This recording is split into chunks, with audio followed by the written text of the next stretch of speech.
Inspiration. नमस्कार मित्रांनो, मी doctor Nitin Sanap. तर आता आपली मला वाटलं बऱ्यापैकी आपली ओळख झाली. आता 2-3 आपण ऑलरेडी व्हिडिओ टाकलेले आहेत इकॉनॉमीचे. नंतर आज आपण आता नवीन चालू करतो आहे ते सायन्स. ॲक्च्युली प्रिलियमसाठी आता स्पेशली मेन्ससाठी तर सायन्स वगैरे असा काही विषय नसतोच. प्रिलियमसाठी मेन्ससाठी असतं ती सायन्स अँड टेक असतं, म्हणजे ते वेगळं आहे, ते सायन्स अँड टेक्नॉलॉजी. पण जो मेनली प्रिलियम जनरल सायन्स जे आपण म्हणतो ते प्रिलियमसाठी खूपच इम्पॉर्टंट आहे. आणि प्रिलियमला जवळपास 20 क्वेश्चन येतात, म्हणजे जवळपास 40 मार्क हे तुमचे फक्त आणि फक्त सायन्स बेस आहेत. म्हणजे तुम्हाला कळेल की सायन्सचं किती इम्पॉर्टंट आहे. आणि आपण सायन्स पूर्णपणे कव्हर करणार आहोत. तर आज आपण स्टार्ट केलं आहे बायोलॉजी. आणि बायोलॉजीमध्ये पण 11वी-12वीमधून जो इम्पॉर्टंट सेक्शन आहे त्यातला मधला फर्स्ट आहे तो आता रिस्पिरेशन टॉपिक. तर रिस्पिरेशन आहे ना, तर ॲक्च्युली फोटोसिंथेसिस, रिस्पिरेशन वगैरे आता हे सगळे आपण 1 बाय 1 सगळ्या पूर्ण स्टेप किंवा चॅप्टर वगैरे आपण कव्हर करणार आहोत. आता फर्स्ट आपण रिस्पिरेशनने स्टार्ट करणार आहोत. जनरल सांगायचं झालं तर रिस्पिरेशन आता जनरली 3 स्टेजेसमध्ये होऊन जातं.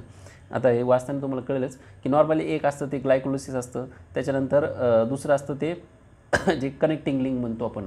ग्लायकोलिसिस नंतर जे एक ॲसिटाइल कोएन्झाइम वगैरे सिंथेसिस होते. आणि नंतर मग थर्ड असतं ते क्रेब सायकल वगैरे, किंवा आपण त्याला TCA सायकल वगैरे म्हणतो. अशा थ्रू आपली ही पूर्ण जी रिस्पिरेशनची प्रोसेस आहे ना ती कंप्लीट होऊन जाते. तर आपण स्टार्ट करूया. आता नॉर्मली जर रिस्पिरेशनचं पर्पज काय आहे, आता हेच महत्त्वाचं अंडरस्टँड करणं. कारण याच्यानंतर तुम्हाला आता ज्यावेळेस आपण फोटोसिंथेसिस म्हणतो ना त्यावेळेस काय असतं की ATP वगैरे सिंथेसिस होतात. आणि रिस्पिरेशनमध्ये म्हणजे फोटोसिंथेसिसमध्ये कसं होतं की तुमचं जे कार्बोहायड्रेट वगैरे आहेत ना त्या टाईपमध्ये शुगर आपण म्हणतो C6H12 वगैरे शुगर सिंथेसिस होते. तर रिस्पिरेशन प्रोसेस ना याच्यामध्ये काय होतं की तुमची एनर्जी रिलीज, म्हणजे जे ATP वगैरे थ्रू आहे ना की ATP फॉर्मेशन होऊन तुमची एनर्जी रिलीज करायचं काम हे रिस्पिरेशन करत असतं. आणि ही एनर्जी पूर्ण बॉडीसाठी वगैरे खूप इम्पॉर्टंट, वेगवेगळे फंक्शन करण्यासाठी इम्पॉर्टंट असते. तर रिस्पिरेशन हे प्राण्यामध्ये पण होत असतं आणि प्लांट्समध्ये पण होत असतं. आता रिस्पिरेशनमध्ये बघा, आता फॉर्मेशन ऑफ पहिल्यांदा आता ATP. आता ATP कशा तयार होतात बघा. आता नॉर्मल जर आपण बघितलं ना तर formation of ATP is called as phosphorylation. ज्यावेळेस आपण ATP फॉर्मेशन त्याला फॉस्फोरायलेशन पण असं म्हणतात.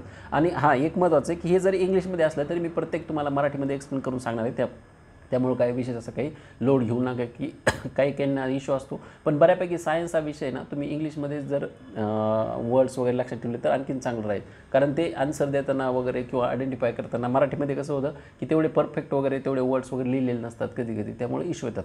तर आता फॉस्फोरायलेशन पाहिलं की ATP सिंथेसिस म्हणजे फॉस्फोरायलेशन होतं. आता ATP किंवा फॉस्फोरायलेशन ना हे 3 वेगवेगळ्या मार्गाने होत असतं. एक तर काय असतं की फोटोफॉस्फोरायलेशन इन द फोटोसिंथेसिस, म्हणजे फोटोसिंथेसिसमध्ये त्यावेळेस ATP सिंथेसिस, फोटोसिंथेसिसमध्ये पण ATP सिंथेसिस होती. दुसरं असतं substrate level phosphorylation. Substrate level म्हणजे कसं होतं की ज्यावेळेस नाही का डायरेक्ट लक्षात ठेवा, ज्यावेळेस आपण सबस्ट्रेट लेवल फॉस्फोरायलेशन म्हणतो ना त्यावेळेस कसं असतं डायरेक्ट ADPचं ATPमध्ये कन्वर्जन होतं, त्याला आपण सबस्ट्रेट लेवल. म्हणजे इथे कसं होतं डायरेक्ट फॉस्फोरायलेशन ऑफ ADPचं by transfer of phosphate group, त्याला एक फॉस्फेट ग्रुप अटॅच होणार फ्रॉम एनी सुटेबल सबस्ट्रेट वगैरे कोणी रिएक्शनमध्ये असेल तो, आणि इट अॅकोर्स इन सायटोप्लाझम. आता आपण सेल पण स्ट्रक्चर पाहणार आहे तेवढं तुम्हाला कळेल की सेलमध्ये कसं वगैरे असतं. फक्त जस्ट लक्षात ठेवा की आता सायटोप्लाझममध्ये कसं काहीतरी पार्ट असतो सेलचा, तेवढं लक्षात ठेवा. नंतर मॅट्रिक्स ऑफ मायटोकॉन्ड्रिया, ह्या 2 ठिकाणी सबस्ट्रेट लेवल जे फॉस्फोरायलेशन ना ते घडत असतं. नंतर आता एक ऑक्सिडेटिव्ह फॉस्फोरायलेशन. ऑक्सिडेटिव्ह म्हणजे कसं की ऑक्सिडेशन झाल्यासारखं असतं. आणि हे काय आहे की याच्यामध्ये काय होतं की phosphorylation of ADP at the cost of energy release during the oxidation of substrate. म्हणजे कसं असतं, ज्यावेळेस तुम्ही क्रेब सायकल पाहाल ना त्यावेळेस काय असतं की एक NADH2 आणि FADH2 सिंथेसिस होतात. आणि याच्यापासून जी एनर्जी रिलीज होते आणि ती specially mitochondria electron transfer system वगैरे नाही का TTS थ्रू वगैरे रिलीज होते. तर त्यावेळेस जी एनर्जी रिलीज होते ना तर तिला आपण काय म्हणतो ATP वगैरे, तर ती त्याला म्हणतो आपण ऑक्सिडेटिव्ह फॉस्फोरायलेशन. तर असे कळालं तुम्हाला की असे 3 आहेत बघा की फॉर्मेशन ऑफ ATP 3. एक तर फोटोसिंथेसिस तुम्हाला एक कळालं, दुसरं एक तर फोटोसिंथेसिस, दुसरं इथं सबस्ट्रेट लेवल तुम्हाला सांगितलं की ज्यावेळेस ADPचं डायरेक्ट ATPमध्ये कन्वर्जन, आणि तिसरं NADH2 आणि FADH2 याच्यापासून ज्यावेळेस ATP सिंथेसिस होते तर त्याला आपण काय म्हणतो की ऑक्सिडेटिव्ह फॉस्फोरायलेशन. आता नॉर्मली काय जे सेल्युलर रिस्पिरेशन असतं ना, जे सेलमध्ये वगैरे रिस्पिरेशन होतं ना, तर हे 2 प्रकारे होत असतं. एक अनएरोबिक रिस्पिरेशन आणि एरोबिक. अनएरोबिक ज्यावेळेस आपण रिस्पिरेशन म्हणतो, अनएरोबिक रिस्पिरेशन म्हणजे काय की ज्याला ऑक्सिजनच्या गरजेशिवाय, म्हणजे ज्याला ऑक्सिजनची वगैरे गरज लागत नाही त्याला अनएरोबिक रिस्पिरेशन म्हणतात. त्याचे पण 3 वगैरे टाईप आहेत. नंतर ज्यावेळेस आपण एरोबिक रिस्पिरेशन म्हणतो तर एरोबिक रिस्पिरेशन आहे ना, एरोबिक रिस्पिरेशन म्हणजे ज्याला ऑक्सिजनची गरज असते. समजलं. नंतर आता अनएरोबिक रेस्पिरेशन म्हणजे काय असतं बघा, याला डज नॉट इन्व्हॉल्व ऑक्सिजन, म्हणजे ऑक्सिजनची गरज लागत नाही. दुसरा ऑल्सो याला आपण फर्मेंटेशन म्हणतो. ज्या वेळी फर्मेंटेशनच्या प्रोसेस असतात ना त्या अनएरोबिक रेस्पिरेशनमध्ये येतात, कारण त्यावेळेस त्याच्यात ऑक्सिजन इन्व्हॉल्व नसतो. दुसरा असं काय, completed through steps like glycolysis आणि conversion of glycolytic products into any suitable product. म्हणजे एक लक्षात ठेवा की ग्लायकोलिसिस किंवा ग्लायकोलायसिस जो प्रोसेस आहे ना ही अनएरोबिक आणि एरोबिक दोन्हीला पण सेम आहे, दोन्हीकडे सेम प्रोसेस चालत राहते. नंतर बघा आता याच्यामध्ये महत्त्वाचं आहे की आता याच्यामध्ये नाही का ज्यावेळेस ग्लायकोलिसिस ना त्याच्यामध्ये नाही का पुढे चालू नाही का दोन प्रोडक्टमध्ये कन्व्हर्जन होतं, एक ते लॅक्टिक ॲसिड आणि इथेनॉल. आता हे कुठं काय होतं ते आपण पाहणार आहोतच. आता दुसरं बघा आता ग्लायकोलिसिस. आता ग्लायकोलिसिस ना याच्यामध्ये ग्लायकोलिसिस म्हणजे मिनिंग काय. आता ग्लायकोलिसिस म्हणजे काय की breakdown of glucose molecules into 2 pyruvic acid, म्हणजे एका ग्लुकोजपासून 2 पायरुविक ॲसिड तयार होणं म्हणजेच आपण काय म्हणतो त्याला ग्लायकोलिसिस म्हणतो. आणि काय एक कॉमन स्टेप इन जसं आम्ही सांगितलं अनएरोबिक रेस्पिरेशन आणि एरोबिक रेस्पिरेशन दोन्हीसाठी पण ही कॉमन स्टेप आहे. इकडं पण ग्लायकोलिसिस आणि तिकडं पण. जर तुम्हाला डायरेक्ट प्रश्न विचारू शकता की which of the following step is common for both aerobic respiration आणि अनएरोबिक रेस्पिरेशन, तर तुम्हाला लगेच लक्षात येईल की glycolysis is common for both. आता छोटे छोटे असेच तुम्ही जर स्वतःला प्रश्न वगैरे विचारत गेला ना तर तुमचे आपोआप प्रश्न वगैरे किंवा एक्झामिनरचा दृष्टिकोन काय असतो प्रश्न वगैरे विचारण्याचा तुम्हाला असेच आयडिया होऊन जाईल. दुसरं आता बघा इट अॅकोर्स इन सायटोप्लाझम सेल. जसं मी सांगितलं तुम्हाला सायटोप्लाझममध्ये सेल होतं. It is completed in 2 phases. आता जी ग्लायकोलिसिस ना हे पूर्णपणे 10 स्टेपमध्ये होतं आणि 10 पैकी बी ते 10 स्टेप आहेत ना 5-5 मध्ये 2 स्टेपमध्ये हे एक पहिल्या 5 आहेत ना ते प्रिपरेटरी फेज येतात आणि दुसऱ्या जे 5 आहेत ना त्याला पे ऑफ, म्हणजे आपण लास्टच्या वगैरे पे ऑफ म्हणजे काहीतरी आपल्याला ते भेटतं वगैरे अशा टाईपमध्ये जिथं की आपलं पायरुविक ॲसिड सिंथेसिस होतं. आता हे 10 स्टेपमध्ये होतं. आता फर्स्ट पहिल्या 5 स्टेप आहेत ना याला आपण प्रिपरेटिव्ह फेज म्हणतो, तुम्हाला जर सांगितलं. आता जर खाली जर तुम्ही पाहिलं ना तर इथं चार्ट आहे. मी तुम्हाला ट्रिक्स पण ज्या बहुत आपले जे दोन्ही पण जे सायकल आहेत ना त्यासाठी तुम्हाला मी ट्रिक्स पण सांगणार आहे, म्हणजे जेणेकरून तुमच्या लक्षात राहून जाईल. कारण हे कसं होतं माहिती आहे का की याच्यावर डायरेक्ट क्वेश्चन येतात. MPSC तर खूप असं म्हणजे खूप असं डीपमध्ये क्वेश्चन विचारलेले येते, जेणेकरून तुमच्या असा ट्रिक्स वगैरे असेल ना तर म्हणजे काही इव्हन सिक्वेन्ससुद्धा तुमच्या कंप्लीट लक्षात राहून जाईल. त्याच्यामुळे थोडं लोड घेऊ नका. तर बघा आता पहिल्यामध्ये काय आहे की जसं ग्लुकोज ना हे फॉस्फोरायलेटेड म्हणजे दोनदा फॉस्फोरायलेशन होतं. फॉस्फोरायलेशन म्हणजे काय की ज्याच्यामध्ये ATP यूज होतात आणि twice at a cost of like 2 ATP, याच्यामध्ये 2 ATP यूज होतात.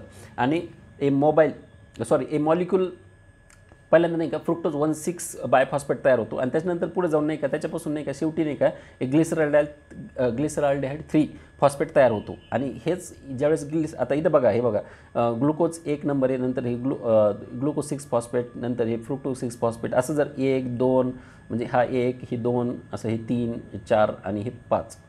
आता इथपर्यंतल्या जर 5 म्हणजे हा मधला ॲक्च्युली पण हा 5. तर इथपर्यंतल्या जर स्टेप आहेत ना तर हे ॲक्च्युली काय येतात प्रिपरेटरी फेज येतात. आणि याच्यानंतर 1 2 3 4 आणि 5. तर ह्या शेवटच्या फेज आहेत ना पे ऑफ, म्हणजे इथं काहीतरी तयार होतं. तुम्हाला हे लक्षात येईल. आता पहिल्यांदा लक्षात ठेवा की पहिल्या जे प्रिपरेटिव्ह फेज ना त्याचा शेवटचा प्रोडक्ट नाही तोही लक्षात ठेवा ग्लिसरॉल्डिहाइड 3 फॉस्फेट. आणि जो पे ऑफचा फेज आहे ना त्याच्यामध्ये तुम्हाला लक्षात येईल की आपलं पायरुविक ॲसिड तयार होतं.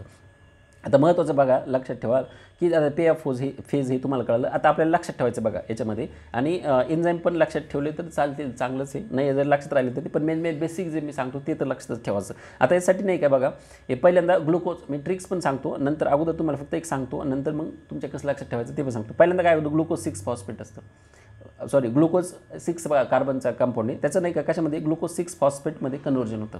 आता ज्यावेळेस काय होतं माहिती आहे का 6 फॉस्फेटमध्ये एक फॉस्फेट ॲटम त्याच्यात ॲड होतो आणि त्याच्यामध्ये काय होतं एक ATP म्हणजे एक ATP ते यूज होतो आणि त्याचं ADPमध्ये कन्व्हर्जन होतं. याला एन्झाईम आहे ना हेक्झोकायनेस आहे. दुसरं ग्लुकोज 6 फॉस्फेट आहे ना आणि त्याच्यानंतर फ्रुक्टोज 6 फॉस्फेट जस्ट म्हणजे थोडं फक्त इथे बघा फॉस्फोहेक्झोज आयसोमराइज ज्यावेळेस आयसोमरायझेशन वगैरे होतं ना त्याच्यामध्ये फक्त स्ट्रक्चरल चेंज बघा म्हणजे नंबर ऑफ कार्बन आयटम्स वगैरे सगळे सेम येतं. तर याच्यामध्ये बघा ग्लुकोज 6 फॉस्फेट नाही जायचं फ्रुक्टोज 6 फॉस्फेट म्हणजे फक्त आयसोमरायझेशन वगैरे याच्यामध्ये होतं. आणि फ्रुक्टोज 6 फॉस्फेट ना याच्यामध्ये परत एक ATP ॲड होतो आणि याच्यामध्ये फ्रुक्टोज 1,6 डायफॉस्फेट तयार होतो. आता जे फ्रुक्टोज 1,6 डायफॉस्फेट ना तर याचं काय होतं माहिती आहे का स्प्लिटिंग होतं 1 फॉस्फेट आणि यासाठी नाही अल्डोज. ज्यावेळेस मी लक्षात ठेवा जो अल्डोलेज एन्झाईम ना तर हो स्प्लिटिंग करतो म्हणजे एका याला 2 पार्टमध्ये डिवाइड करतो. त्याच्यामध्ये 2 पार्ट कसे तयार होतात एक ग्लिसरॉल्डिहाइड 3 फॉस्फेट आणि दुसरा असतो ना त्याला डॅप म्हणतात DAP. डॅप म्हणजे काय डायहायड्रॉक्सी ॲसिटोन फॉस्फेट. आता हे एकमेकात म्हणजे हे पण आयसोमरेज असतं म्हणजे हे एकमेकात कन्व्हर्जन होतात. त्याच्यामुळे काय होतं जो डायहायड्रॉक्सी ॲसिटोन फॉस्फेट ना याचं नंतर नाही का ग्लिसरॉल्डिहाइड 3 फॉस्फेट मध्ये म्हणजे एक नवीन प्रोडक्ट भेटतो आपल्याला ग्लिसरॉल्डिहाइड 3 फॉस्फेट म्हणजे यालाच इकडे कन्व्हर्जन करून वगैरे ग्लिसरॉल्डिहाइड म्हणजे याचाच आपल्याकडे प्रिपरेटरी फेजचा इथपर्यंत राहिला. नंतर ज्यावेळेस ग्लिसरॉल्डिहाइड 3 फॉस्फेट आहे ना याचं नाही का नंतर काय होतं माहिती आहे का 2 NAD तर याच्यामध्ये नाही का त्याच्यापासून 2 NADH2 याच्या प्रोसेसमध्ये कन्वर्जन होतात नाही का, एक ट्रायोज फॉस्फेट डिहायड्रोजनेज एन्झाईम वगैरे असतो आणि याच्यामधून नाही का 1,3 बायफॉस्फोग्लिसराईड तयार होतात, 1,3 बायफॉस्फो. आणि या 1,3 बायफॉस्फोग्लिसराईडमध्येच आता इथं बघा आता ATP तयार व्हायला लागतात. इथं याचं नाही का परत 3 फॉस्फो म्हणजे एक फॉस्फेट ग्रुप कमी होतो, म्हणजे तो ADPला लागतो. ADP लागल्यामुळे एक ATP तयार होतो, त्याच्यामध्ये 3 फॉस्फोग्लिसराईड तयार होतं. हे 3 फॉस्फोमधून जस्ट नंबरवर 2 फॉस्फोग्लिसराईड तयार होतं. 2 फॉस्फोग्लिसराईडपासून 2 फॉस्फोइनॉल पायरुवेट तयार होतं आणि 2 फॉस्फोइनॉल पायरुवेटपासून शेवटी पायरुविक ॲसिड तयार होतं. हे कळलं. आता आपल्याला ट्रिक कसं लक्षात ठेवायची याचं एक लक्षात ठेवा. आता हे पहिलं बघ GGA म्हणजे काय की गुड गर्ल, कळलं. गुड म्हणजे जी गुड गर्ल, नंतर F आहे ना त्याचं फ्रेंड्स लक्षात ठेवा, गुड गर्ल फ्रेंड्स. तर फ्रेंड्स म्हणजे ते अपोस्ट्रोफी एस, फ्रेंड्स फ्रेंड म्हणजे तिचे मित्र, म्हणजे FF कळलं तुम्हाला. गुड गर्ल फ्रेंड्स गिव्ज म्हणजे हे गिव आहे ना, तर ॲक्च्युली हे दोघांसाठी कॉमन आहे ग्लिसरॉल्डिहाइड, कारण ही स्टिपमध्ये फक्त जस्ट स्प्लिटिंग होतं. तर हे glyceraldehyde 3 phosphate, glyceraldehyde 3 phosphate gives. तर बायसिकल म्हणजे काय, ही बायफॉस्फोग्लिसरेट, कळलं. म्हणजे तुम्ही लक्षात ठेवा की good girl friend gives bicycle. आणि फोन म्हणलं ना तर फोन लक्षात ठेवा की फॉस्फोग्लिसरेट. अरे फोन इथपर्यंत झाल्यानंतर नाही का मग 3 फॉस्फो 2 फॉस्फोग्लिसराईड हे सेम आहे, फक्त एकनी कमी होतं म्हणजे F पर्यंत. नंतर इनॉल म्हणजे आता इथपर्यंत आले, याच्यानंतर लक्षात ठेवा इनॉल. आता ही इनॉल आहे ना, एवढंच लक्षात ठेवा इनॉल म्हणजे ना काय की हे इनॉल आहे म्हणजे फॉस्फो इनॉल पायरुवेट. म्हणजे कसं लक्षात ठेवणार ट्रिक तुम्ही की good girl friend gives bicycle and phone and in all म्हणजे इन्क्लुडिंग ऑल काय की नंतर शेवटी पायरुविक ॲसिड पण, कळालं. म्हणजे अशी जर ट्रिक लक्षात ठेवली तुमचे हे सगळे लक्षात राहून जातील. बाकी हे ATP लक्षात ठेवा, सुरुवातीला हे 2 ATP यूज झाले तुम्हाला कळलं, म्हणजे इथं 2 ATP मायनस होतात. नंतर शेवटी आल्यानंतर तुम्हाला हे कळलं इथं बघा 2 NADH2 तयार झालेत, NADH2. आणि आपल्याला माहिती आहे एक NADH पासून काय होतं 3 ATP तयार होतात. तर अशा प्रकारे नाही का. आणि इथं शेवटी तुम्हाला एक कळलं की इथं 2 ATP वगैरे आणि इथं 2 ATP तयार झालेत.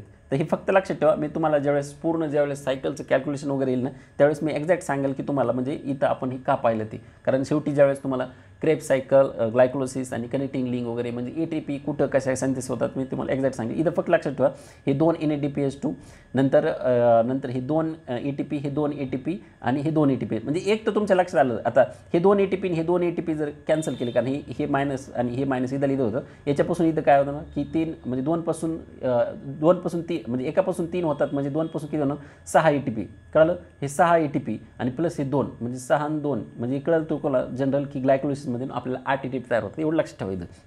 नंतर आता एक लक्षात ठेवा महत्त्वाचं की आता जे ग्लायकोलिटिक जे एन्झाईम आहे किंवा जे पूर्ण रिॲक्शन आहे, तर याच्यामध्ये आपण पाहिलं हेक्झोकायनेज किंवा पायरुवेट कायनेज वगैरे खूप सारे एन्झाईम असतात. पण महत्त्वाचे हार्मोन्स आहेत बघा, जर कधी विचारलं लक्षात ठेवा ग्लुकेगॉन, इपिनेफ्रिन आणि इन्सुलिन. आता ज्यावेळेस आपण जो केमिकल कंट्रोल ऑफ बॉडीज वगैरे टॉपिक पाहणार ना त्यावेळेस तुमचे पूर्ण हार्मोन्स वगैरे घेतो मी. आता आपण हे काय करायलो 11-12चेच पूर्ण टॉपिक घ्यालो. आणि कसं होतं माहिती आहे का की MPSC आता नाही का 10वीपर्यंतचं खूपच बेसिक आहे, त्याच्या पुढे जाऊन क्वेश्चन विचारते. त्यामुळे आपण हे पुढचं ॲडव्हान्स म्हणू शकता तुम्ही सायन्स वगैरे, आणि हे जास्त कव्हर करणार होतं नाही, याच्यातूनच मॅक्झिमम क्वेश्चन आलेत. मी तुम्हाला इव्हन हे पण दाखवतो, MCQ वगैरे पण दाखवणार नंतर. आता आणखीन पुढचं बघा ग्लायकोलिसिस ही महत्त्वाची only source of energy for production in erythrocyte वगैरे नाही का, म्हणजे त्यांच्यामध्ये नाही का एनर्जी तयार करण्यासाठी ग्लायकोलिसिस ही एक तेवढीच प्रोसेस आहे. नंतर रिनल मेडोला, ब्रेन आणि स्पर्म्स वगैरे. आता रिनल मेडोला वगैरे आपले किडनीचे पार्ट आहेत, ब्रेन आणि स्पर्म्स वगैरे तुम्हाला माहिती आहेत. तर याच्यामध्ये एनर्जीचा सोर्स म्हणजे फक्त ग्लायकोलिसिस. जर प्रश्न आला की त्यांच्यामध्ये क्रेब सायकल वगैरे नसते, फक्त ग्लायकोलिसिसमधूनच त्यांच्यात एनर्जी तयार होते. नंतर आता some plant tissues are modified to the store starch like potato. म्हणजे पोटॅटोमध्ये बघितलं तुम्ही स्टार्च वगैरे स्टोअर केलं असतं. They mainly depend on the glycolysis for the energy production. त्याच्यामध्ये पण एनर्जी प्रोडक्शनसाठी नाही का ग्लायकोलिसिस असतं. आता ग्लायकोलिसिस हे नॉर्मली आपण याच्यातलं पाहिलं. आता आपल्या मसलमध्ये काय होतं, आपल्या बॉडीमध्ये आता काही मुलं एक्सरसाइज वगैरे करत असतात. तर त्यावेळेस काय होतं, ज्यावेळेस पायरुविक म्हणजे खूप एक्सरसाइज वगैरे केल्यानंतर नाही का आपलं जे पायरुविक ॲसिड आहे ना म्हणजे जे ग्लुकोज आहे ना, ग्लुकोजचं पायरुविक ॲसिडमध्ये कन्वर्जन न होता त्याचं लॅक्टिक ॲसिडमध्ये कन्वर्ट होतं. आणि लॅक्टिक ॲसिडमध्ये कन्वर्जन झाल्यामुळे काय होतं आपल्याला थकवा आल्यासारखं होतं.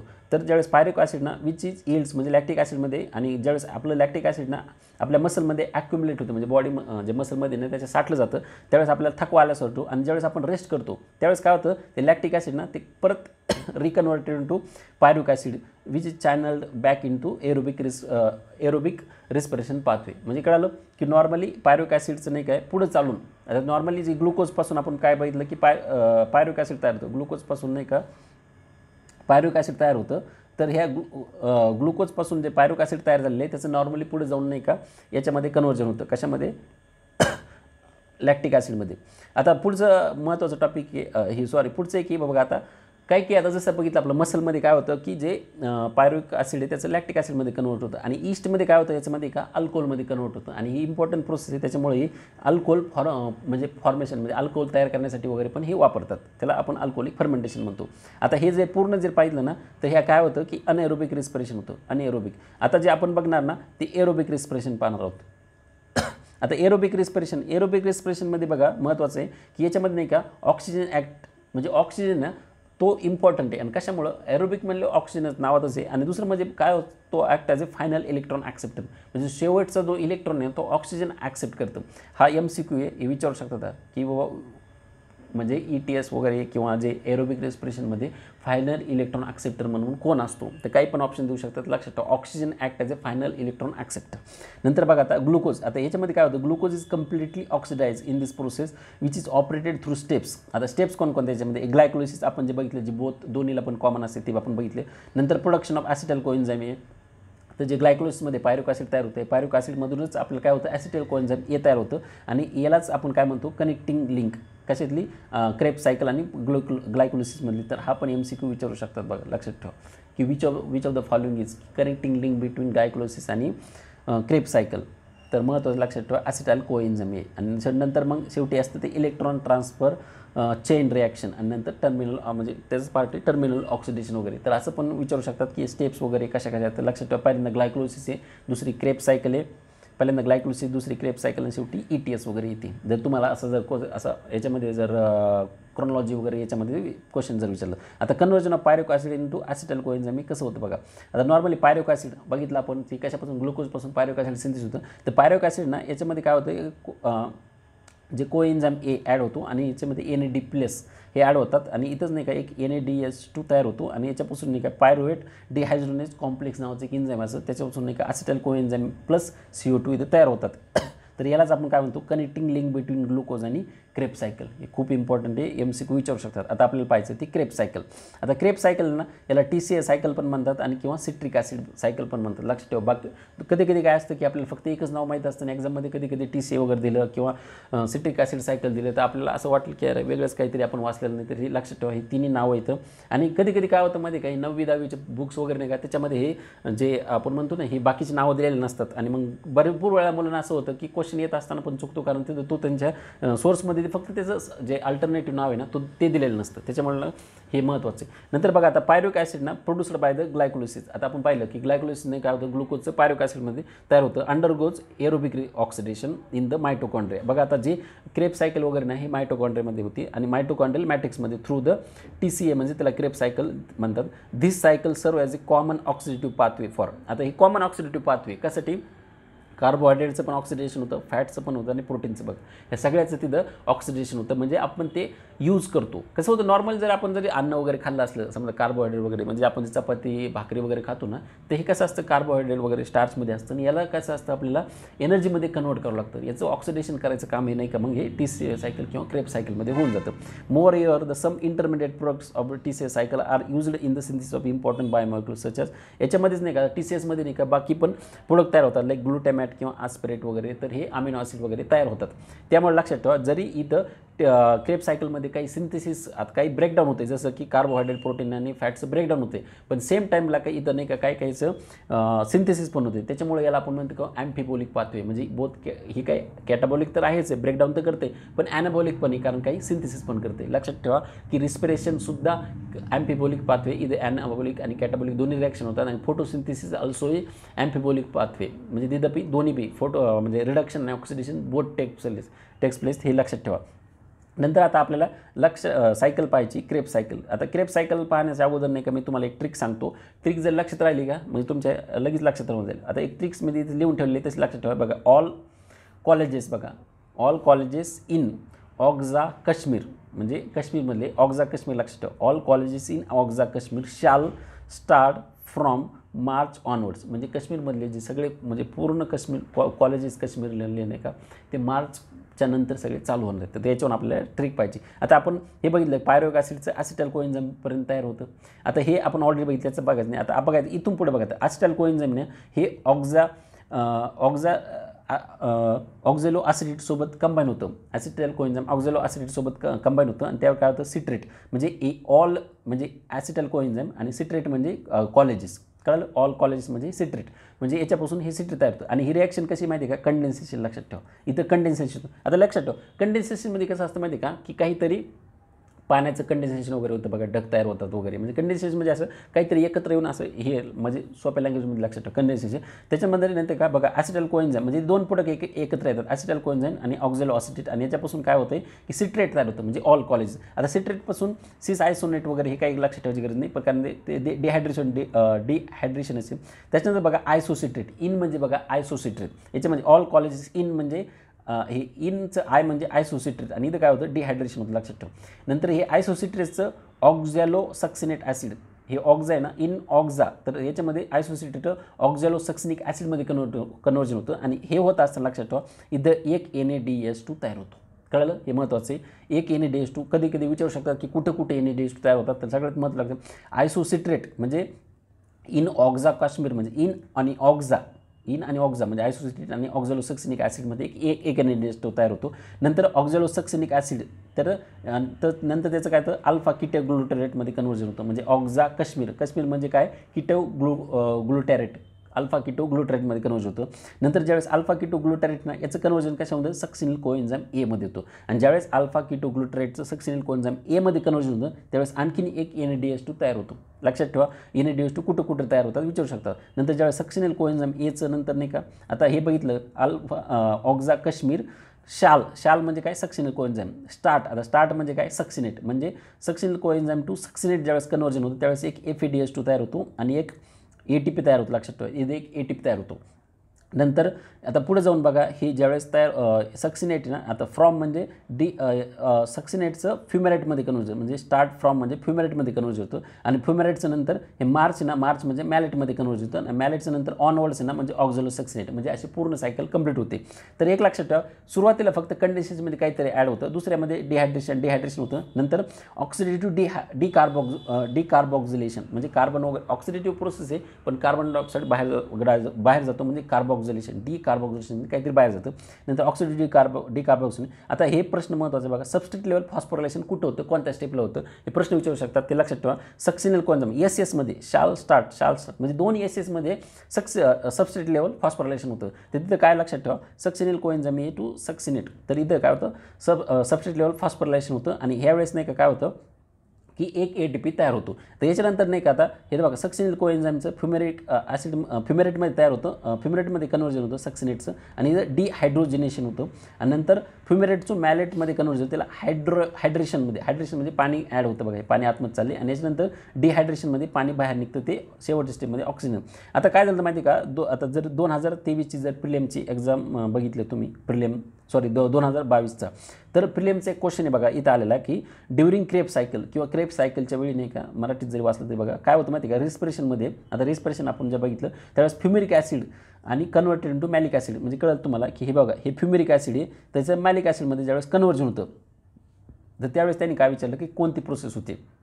आता इथं ऑप्शन दिले बघा डिकार्बॉक्झिलेशन दिले डिहायड्रोजनेशन दिले हायड्रेशन दिले आणि डिहायड्रेशन दिले. तर नॉर्मली जर आपण बघितलं तुम्हाला हे कळलं बघा इथं फ्युमेरेट टू मॅलेटमध्ये हायड्रेशन होतं म्हणजे काहीतरी पाणी ॲड होतं. पण आता आपल्याला आन्सर हे पाहिजे कळलं की हायड्रेशन ऑप्शनमध्ये पण दिले 4 नंबर पण MPSCनी डिहायड्रेशन म्हणजे डिहायड्रोजिनेशन म्हणजे काहीतरी हायड्रोजन बाहेर गेला असं आन्सर दिलेलं नाही. हे का दिलं मुलांनी काय ऑब्जेक्शन घेतलं की नाही आपल्याला काही आयडियाच नाही आहे याच्याविषयी पण हे आन्सर ऑब्व्हियसली चुकीचं आहे. आता हे जर क्वेश्चन हा जर सेम रिपीट झाला तर काय आन्सर लिहायचं काय नाही तर याच्याविषयी आता MPSC ठरवू शकते की नेक्स्ट टाईम कारण क्लिअर कट हे आन्सर चुकीचं दिलेलं MPSCने आणि माहीत नाही असे आन्सर आता एवढे क्लिअर बुक्समध्ये आणि एवढं म्हणजे एक ठळक असताना आन्सर चुकीचं का बदल दिलं हेच काय आपल्याला आयडियाच नाही. नंतर आता क्रेप सायकल तुम्हाला जसं सांगितलं असं ॲम्पिबॉलिक पाथवे इनवर्ड बोथ कॅटाबॉलिझम आणि ॲनाबॉलिझम. कॅटाबॉलिझम सांगितलं की कार्बोहायड्रेट फॅट्स प्रोटीन वगैरे यांचं ऑक्सिडेशन होतं. ॲनाबॉलिझम म्हणजे काय होतं की काही अमायनो ॲसिड वगैरे सिंथेसिस होतात, त्यामुळे त्याला ॲनाबॉलिझम म्हणतात. आता शेवटचं ते ETS म्हणजे इलेक्ट्रॉन ट्रान्सफर सिस्टम. आता याच्यामध्ये काय होतं माहिती आहे का, तुम्हाला मी सांगितलं ना, आता काही याच्या रिॲक्शनमध्ये ग्लायकोलिसिस पण पाहिलं आपण आणि क्रेब सायकल पाहिलं. ज्यावेळेस दोन्ही पण रिॲक्शन होतात ना, त्यावेळेस काय होतं, काही NADH2 तयार होतात आणि काही FADH2. तर याच्यापासून काही डायरेक्ट एनर्जी तयार होत नाही, आपल्याला याला कन्वर्ट करावं लागतं. तर याला कन्वर्ट करण्यासाठी ऑक्सिडेटिव्ह प्रोसेस असते आणि ती ETSमध्ये इलेक्ट्रॉन ट्रान्सफर ज्यावेळेस आपण चेनमध्ये ना तिथंच होतं. तर त्याला आपण करण्यासाठी नाही का काही, आणि ही प्रोसेस कुठं होते, इनर मायटोकॉन्ड्रियाचं मेम्ब्रेन असेल तिथं होते. हा पण प्रश्न विचारू शकता. आणि त्यातलं पण त्याचं एक फिंगर असलो, याचे प्रोजेक्शन असतं मायटोकॉन्ड्रिया, त्याला F1 म्हणतात. F1 लक्षात ठेव, F1. तर तिथं हे होतं. जर खूपच डीपमध्ये क्वेश्चन विचारलं लक्षात, आता पाहणार आपण ते. आता नॉर्मली तुम्हाला नाही का मी हे ETS तर आहे, तर ETS तर एक्सप्लेन करतो, पण त्याच्या अगोदर थोडं हे ATP कुठं कसे तयार होतात सांगितलं. आता ग्लायकोलिसिसमध्ये बघा, कन्झम्पशन सुरुवातीला मी सांगितलं 2 ATP तयार होतात, 2 ATP कन्झम होतात सुरुवातीलाच. त्याच्यानंतर काय होतं, फॉस्फरेट लेवलला नाही का, म्हणजे शेवटी आपण बघितलं 4 ATP तयार होतात आणि 2 NADH2 तयार होतात. NADH2 तर दोन एका NADH पासून 3 ATP तयार होतात. म्हणजे काय होतं की 6 म्हणजे 6 आणि 4 6 आणि हे 6 आणि हे 4 10 आणि म्हणजे टोटल जर पाहिलं तुम्ही तर हे 6 आणि 4 म्हणजे 10 ATP तयार होतात. पण 2 ऑलरेडी कंझ्युम झाल्यामुळे काय होतं, शेवटी नाही का 8च ATP शिल्लक राहतात. कळलं. नंतर आपण पायरुविक ॲसिडमध्ये बघितलं होतं. पायरुविक ॲसिडच्या वेळेस नाही का फक्त 2च NADH2 म्हणजे एका पायरुविक ॲसिडपासून तुम्हाला आणखीन दाखवतो मी. बघा हे बघा, हे पायरुविक ॲसिड ना, तर ह्या पायरुविक ॲसिडपासून एकच ॲसिटाइल कोएन्झाइम इथं नाही का एक NADH2 तयार होतो, एकच. पण काय असतं माहिती आहे का, एके कार्बोहायड्रेटपासून 2 पायरुविक ॲसिड तयार होतात. लक्षात आलं ना. एका ग्लुकोजपासून 2 पायरुविक ॲसिड तयार होतात. म्हणजे इथं 2 पायरुविक ॲसिड म्हणजे एका पायरुविक ॲसिडपासून एक जर होत असेल तर दुसऱ्यापासून 2 NADH2 तयार होतात. कळलं. आता जर 2 NADH2 तयार झालं असेल तर एक NADH2 पासून 3 ATP तयार होतात. म्हणजे 2 पासून किती 6 ATP. आणि त्याचं कंझ्युमेशन वगैरे काय होत नाही, म्हणजे कनेक्टिंग लिंकपासून 6 ATP तयार होतात. कळलं. ग्लायकोलिसिसमध्ये पण 8 ATP तयार होतात. कनेक्टिंग लिंकपासून 6 ATP तयार होतात. आणि जी क्रेब सायकल आहे, क्रेब सायकलमधून कसं होतात लक्षात ठेवा की सुरुवातीला जे फॉस्फरेट म्हणजे तुम्हाला सांगितलं म्हणजे SS पासून तिथं नाही का 2 ATP तयार होतात. म्हणजे एका पायरुविक ॲसिडसाठी 1 आणि दुसऱ्यासाठी म्हणजे 2 ATP असं 2चं कॉम्बिनेशन. आता 3 NADH2 तयार होतात.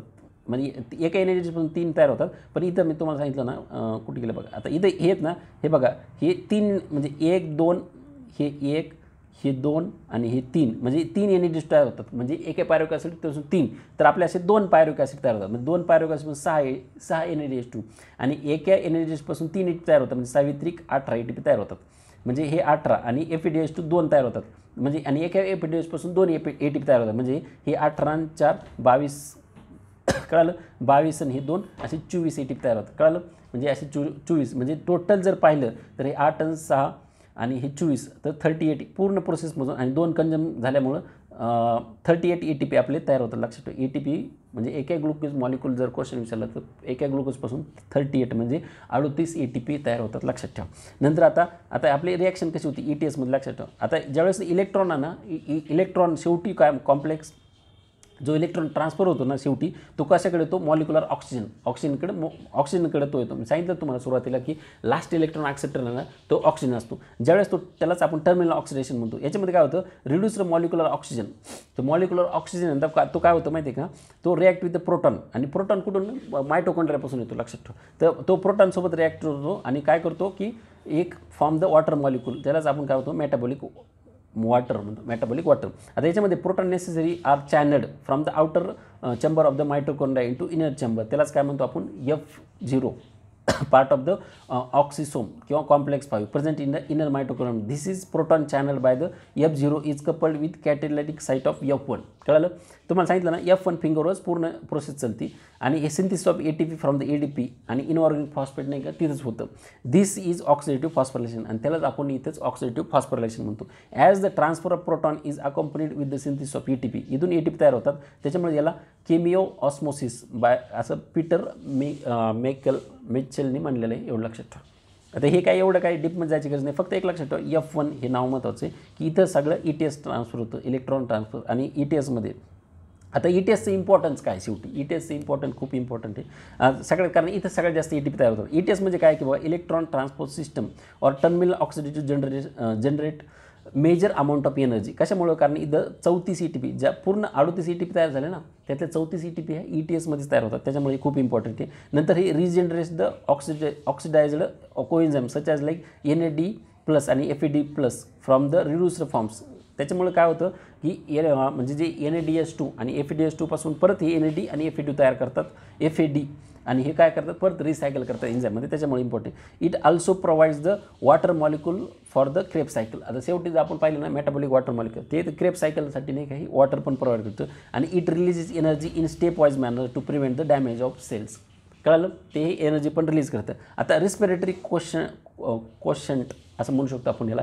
तर याला काय, हे काय माहिती आहे का, फक्त लक्षात ठेवा, याचा जर प्रश्न विचारला तर हा ॲक्च्युली रेशो आहे, म्हणजे CO2 आणि ऑक्सिजन यातला मधला रेशो आहे की किती CO2, किती ऑक्सिजन कंझ्युम केलो, किती CO2 बाहेर निघतो. तर याचा जो रेशो आहे ना, त्याला रिस्पिरेटरी रेशो किंवा रिस्पिरेटरी क्वोशंट म्हणायचं. कळलं? आता हे नाही का वेगवेगळ्या प्रोडक्टसाठी वेगवेगळे आहेत. ज्यावेळेस कार्बोहायड्रेट नाही का, ज्यावेळेस कार्बोहायड्रेटचं ऑक्सिडेशन होतं ना, त्यावेळेस काय होतं माहिती आहे का, की जेवढा ऑक्सिजन कंझ्युम केला आहे तेवढा CO2 बाहेर येतो. म्हणजे एक जर ऑक्सिजन कंझ्युम केलं तर 1 CO2, म्हणजे रेशो एकच येतो. कळलं? म्हणजे कळलं, 1 CO2 आणि 1 ऑक्सिजन, तर दोघांचं एक कंझ्युम केल्यामुळे रेशो एकच येतो. पण ज्यावेळेस फॅट किंवा प्रोटीन वगैरे युजड, त्याच्यामध्ये काय होतं माहिती आहे का, CO2 नाही का 1पेक्षा कमी येतो, 1पेक्षा CO2 कमी येतो, ऑक्सिजन 1पेक्षा जास्त आहे, म्हणजे हा रेशो ऑब्वियसली 1पेक्षा कमी येतो. आणि तो त्याच्यामुळे मग 0.7, म्हणजे फॅटसाठी नाही का तो 0.7च आहे आणि प्रोटीनसाठी 0.9च्या आसपास आहे. कळलं? नंतर आता बाकी काही आता महत्त्वाचं आहे की इन केस ऑफ एनोब्रिक रेस्पिरेशन, जो रेस्पिरेटरी क्वोशंट आहे ना, ऑलवेज इन्फिनिटी असतो बघा. आणि CO2 इवॉल्ड विदाउट टेकिंग, कारण एनएरोबिकमध्ये काय होतं की ऑक्सिजन, आता इथं हे ऑक्सिजन ना झिरोच असतं. आपल्याला माहिती आहे की एखाद्या गोष्टीला झिरोनी ज्यावेळेस आपण डिवाईड करतो ना, त्याचा आन्सर काय येतं, इन्फिनिटी असं लक्षात ठेवा. जर क्वेश्चन विचारला तुम्हाला की एनएरोबिक रेस्पिरेशनमध्ये रेस्पिरेटरी क्वोशंट कसा आहे, तो लक्षात ठेवा, ऑलवेज तो इन्फिनिटी असतो. तर अशा प्रकारे आपण आज रिस्पिरेशन टॉपिक कवर केलेलं आहे. उद्या आपण फोटोसिंथेसिस कवर करू. तर अशा प्रकारे नाही का तुमचं बायोलॉजी, केमिस्ट्री, फिजिक्स आपण सगळंच कवर करणार आहोत. आणि कृपया तुमचे मित्र मैत्रीण वगैरे असेल ना, त्यांच्यासोबत शेअर करा, कारण हे खूप डीपमध्ये, आणि इवन नीटचे जे PG वगैरे नीट म्हणजे MBBSला लागण्यासाठी वगैरे जे मुलं प्रिपेअर करतात ना, त्यांच्यासाठी एवढ्या डीपमध्ये आपण घेत आहोत. आणि याच्या व्यतिरिक्त म्हणजे याच्यापेक्षा डीपमध्ये तुम्हाला MPSC क्वेश्चन विचारणारच नाही. हे जे पूर्ण आपण जे कवर केलं ना, तर हे सफिशियंट आहे. याच्यापेक्षा जास्त काहीच करायची गरज नाही. फक्त काय करत जा, मी ज्यावेळेस सांगाल ना, साईड बाय साईड तेवढं लक्षात ठेवून स्वतः नोट्स काढत जा. कारण